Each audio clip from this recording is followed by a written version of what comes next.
All right, we're live again on Monero Talk. My name is Doug. Hi, Doug. And the name is? Elaine.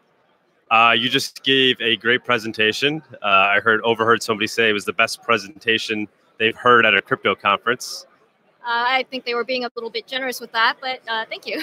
So I found it interesting. I don't know if I completely followed the logic of the argument that's essentially being made. You're saying, Bitcoin is it's the creation of money. And so it's built in a way where it's unsanctionable. Right.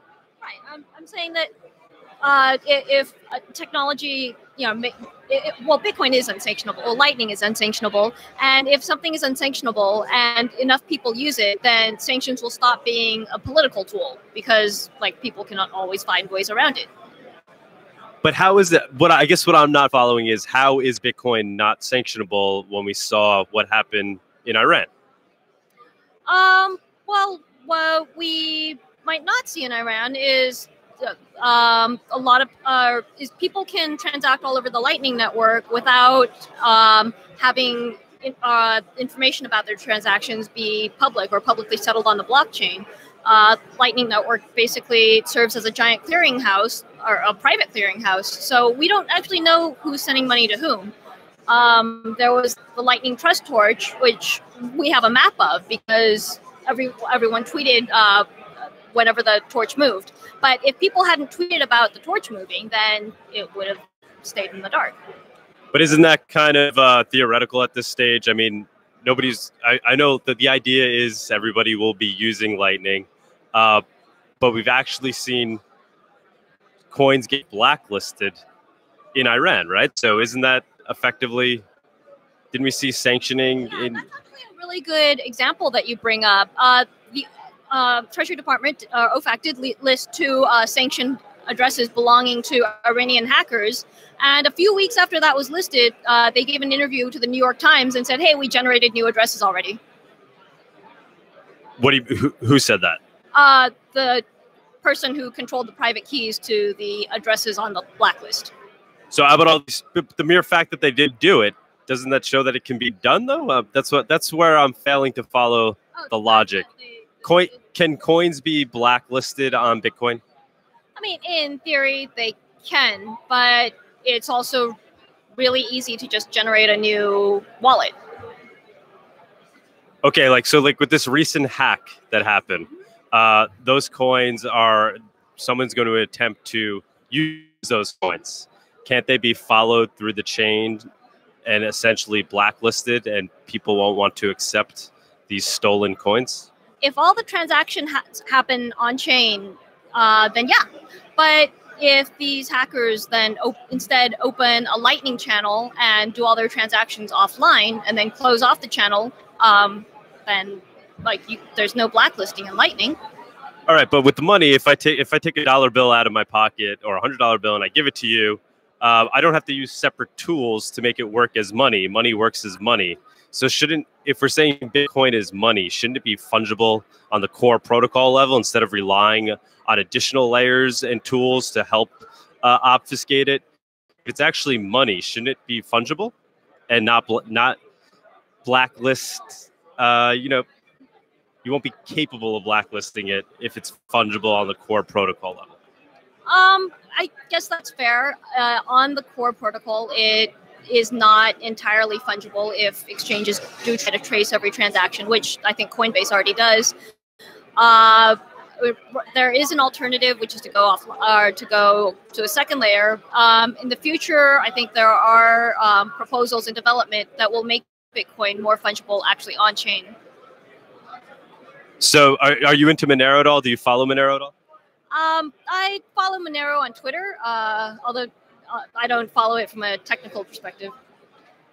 But are you aware that you can't physically blacklist a Monero coin? There's no way of even listing an address or viewing an address?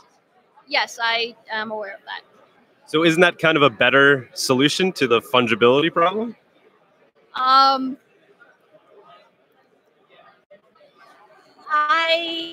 If Bitcoin had come out and it was built exactly like Monero, I think that would have been favorable, but the truth is, like, network effects do matter. And I mean, I like Monero, but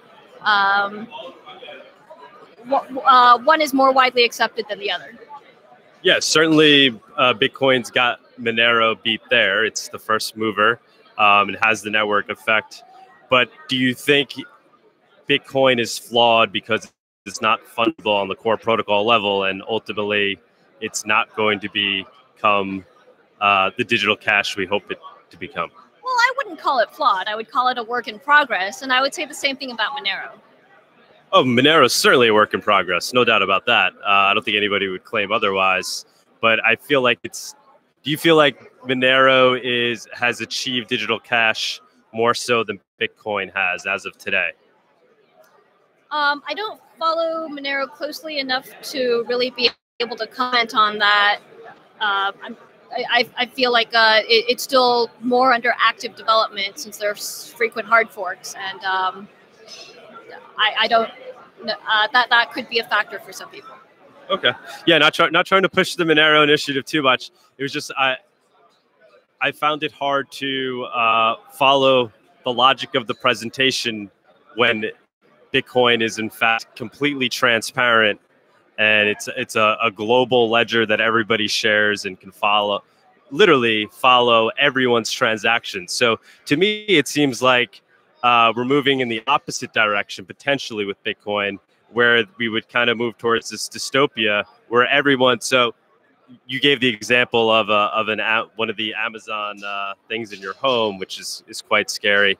But now, what if everybody's on this digital ledger that every government has access to, every corporation has access to, where all transactions can be traced and followed?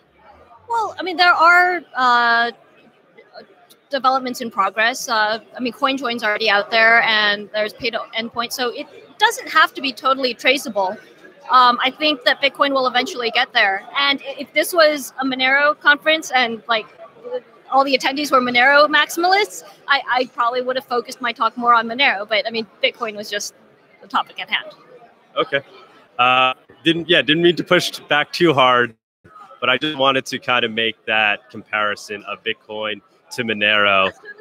Yeah, it's a totally fair comparison. It's just one is further along and more widely adopted. Probably resonates more with people.